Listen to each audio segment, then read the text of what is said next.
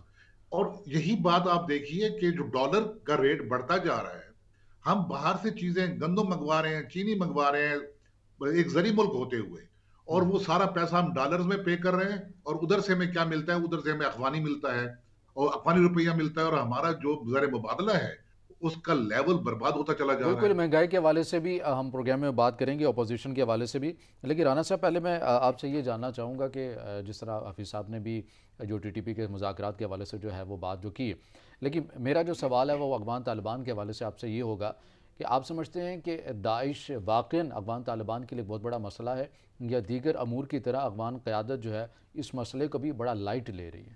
یہ جو داعش ہے نا, صرف افغانستان کے لیے, پاکستان کے لیے, امریکہ کے لیے, بلکہ سب کے لیے وہ بڑا خطرہ ہے. ایک بات, بہت سے کارروائیاں وہ کر چکے ہیں, ابھی انہوں نے اعلانیہ نہیں کی لیکن وہ کارروائیاں کر چکے ہیں, بہت سے دھماکے ہو چکے ہیں, ٹارگٹ کلنگ ہو چکی ہے افغانستان میں. ایک تو یہ ہے. ٹی ٹی پی کے حوالے سے بھی حفیظ خان صاحب ایک بات کر رہے تھے, تو میں اکثر کہا کرتا ہوں کہ نیک محمد سے لے کر اب جو 6 معاہدے اب تک پاکستان کر چکی ہے ریاست, اس میں سے کوئی کامیاب نہیں ہو سکا. پھر 2014 میں اکثر کہا کرتا ہوں سوات میں آپریشن کرنا پڑا. تو یہ جو معاہدہ ہونے جا رہا ہے یہ بھی کوئی دیر پا نہیں ہوگا. اس کی بنیادی وجوہاتیں ہم 102 ان کے قیدی چھوڑنے جا رہے ہیں.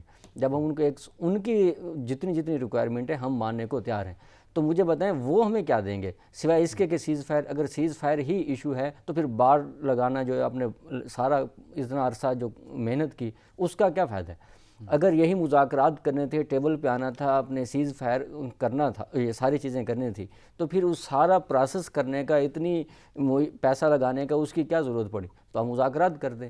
تو میرا ماننا یہ ہے کہ لیکن آپ کو لگتا نہیں کہ بڑی بڑی جنگوں کا جو اختتام ہے یا ایسی جو چیزیں ہیں وہ مذاکرات کے اوپر ہی حل ہوتی ہیں, چاہے وہ 9/11 ہو یا دیگر ایسے امور ہو؟ ہم نے دیکھا کہ امریکہ نے بھی ایک عرصہ جنگ کی ہے, بعد میں اس کا جو معاملہ ہے وہ آپ کو ایک ڈائلاگ کی صورت میں ہی نکلتا ہوا نظر آیا. لیکن جتھوں سے تو مذاکرات نہیں ہوتے نا, ممالک سے ہوتے ہیں. یہ جتھے ہیں, ان جتھوں سے بھی آپ کسی کے اوپر دھونس دھاندلی کے اوپر, جبر کے اوپر آپ کسی کے اوپر حکومت کرنا چاہیں تو ایسے ممکن نہیں ہو سکتا نا. ٹیبل ٹاک پہ بھی آنے کے کچھ لوازمات ہوتے ہیں, اس کے بعد ساری چیزیں ہوتی ہیں. کچھ دو اور کچھ لو والی پالیسی ہوتی ہے. ساری چیزیں مختلف ہیں. میں نہیں سمجھتا کہ یہ جو امن کا معاہدہ ہے یہ دیر پا چلے گا, بلکہ اب تو دنیا بھی کہنے لگ گئی ہے کہ اب میر متقی نے تو واضح کہہ دیا کہ ہم آپ کے سہولت کار بنیں گے, ہم ٹی ٹی پی کے خلاف کارروائی کرنے کو تیار بالکل بھی نہیں ہے. ٹھیک ہو گیا. حفیظ صاحب, یہ والا موضوع یقیناً تو افغانستان, اس کے اوپر کافی بات جو ہے وہ مزید بھی کی جا سکتی ہے, لیکن وقت جو ہے وہ اتنا نہیں, ہم نے دوسرے موضوع کے اوپر بھی بڑھنا ہے. اپوزیشن آپ کو غیر معمولی طور پر متحرک ہوتی ہوئی نظر آ رہی ہے. ملکی سیاست کے اندر سیاسی منظرنامہ ہمیں ایک بار پھر اس میں ایک ہلچل ہوتی ہوئی نظر آ رہی ہے. آپ کو لگتا ہے کہ اپوزیشن جو ہے وہ واقعاً سنجیدہ ہو چکی ہے حکومت کو گرانے کے لیے؟ لیکن جب کہیں کوئی آپ کا مخالف کمزور پڑتا ہوا دکھائی دیتا ہے یا وہ مقبول نہیں رہتا, اس کی پاپولیرٹی ایون گھر میں بھی نہیں رہتی, صحیح, اور جو اس کے دوست ہیں وہ اس سے علل اعلان اپنا جو اعلان لا تعلقی کرنے لگتے ہیں, چاہے ٹوٹا نہیں ابھی تعلق ان کے اتحادیوں کا, لیکن اس وقت تو پھر اپوزیشن کو اور کیا چاہیے ہوتا ہے, وہ سامنے آتی ہے. ایک طرف عوام کی چیخ و پکار ہے. میں آپ سے پہلے عرض کر رہا تھا کہ ہمارے ہاں میں حیران ہوتا ہوں کہ اس طرف توجہ کیوں نہیں دی جاتی. ہم مہنگائی کی بات تو کرتے ہیں, مہنگائی کی وجوہات صرف یہ نہیں ہے کہ پاکستان میں کوئی کنزمپشن بڑھ گئی ہے.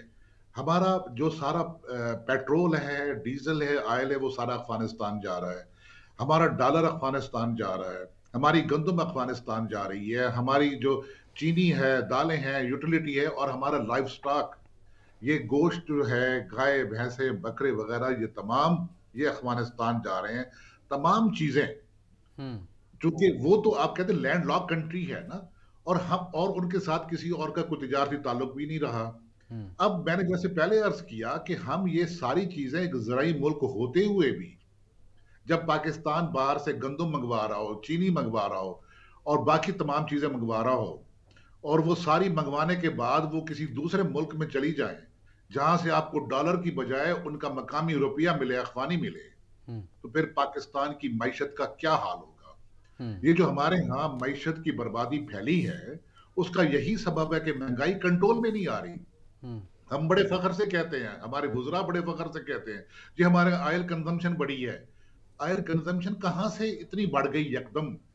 آپ دیکھیں کہ جب سے اگست میں طالبان گورنمنٹ آئی ہے, وہاں سے پہلے ہمارے ہاں چیزوں کا کنزمپشن کا کیا لیول تھا اور اب کیا ہے, کتنی مقدار میں کیا چیزیں ہیں. اور جب ہمارے ملک کا جو چیف ایگزیکٹو ہیں وزیر اعظم, وہ افغانستان کے وزیر خارجہ سے ملاقات کرتے ہوئے یہ خود علل اعلان کہہ دیں کہ جناب اب ہماری ہر چیز آپ کے لیے حاضر ہے, ہماری گندم بھی حاضر ہے, چینی بھی حاضر ہے, لائف سٹاک بھی حاضر ہے, تو پھر ایک ملک اگر زر مبادلہ پے کرے گا اور دوسرا ملک اس کو استعمال کرے گا تو پھر اس ملک کے لوگ کہاں جائیں گے؟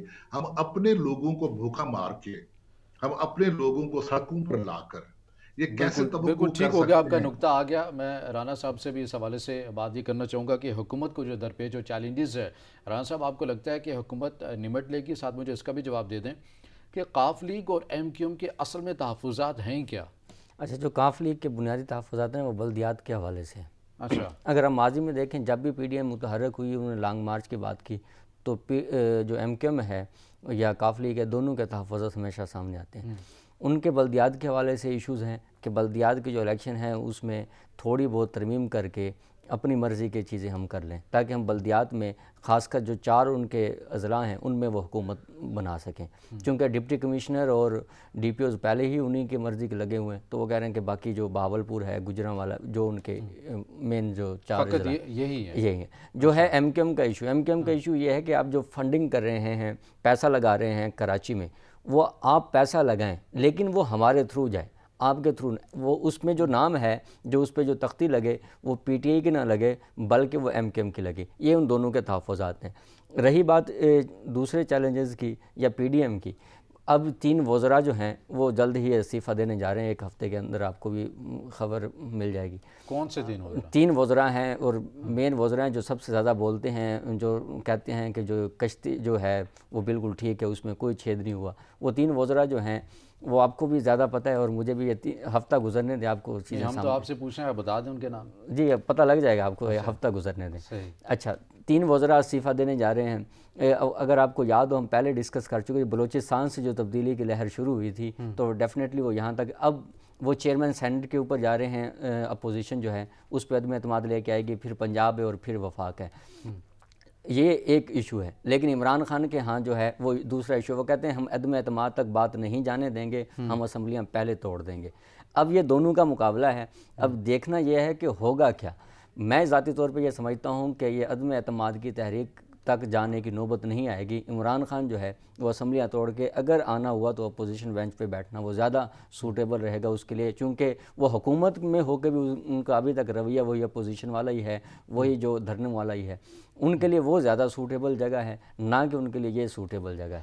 اچھا حفیظ صاحب, رانا صاحب نے بات کی کہ عمران خان صاحب کا جو رویہ ہے وہ ابھی تک اپوزیشن والا ہے. پہلے تک کل تک تو یہ کہتے رہے کہ میں ان کے ساتھ کیسے ہاتھ ملا لوں, ان کے اوپر اربوں کے کرپشن کے الزامات ہے, تائید ہو جاتی ہے اگر میں ان سے ہاتھ ملا لوں. آپ کو لگتے نہیں کہ حکومت نے اپنی ڈائریکشن کو بدلا ہے اسپیکر قومی اسمبلی کے ذریعے, اب کوئی نہ کہیں چاہتے ہیں کہ کہیں نہ کہیں اپوزیشن سے مذاکرات ہو جائیں, ڈائلاگ ہو جائیں؟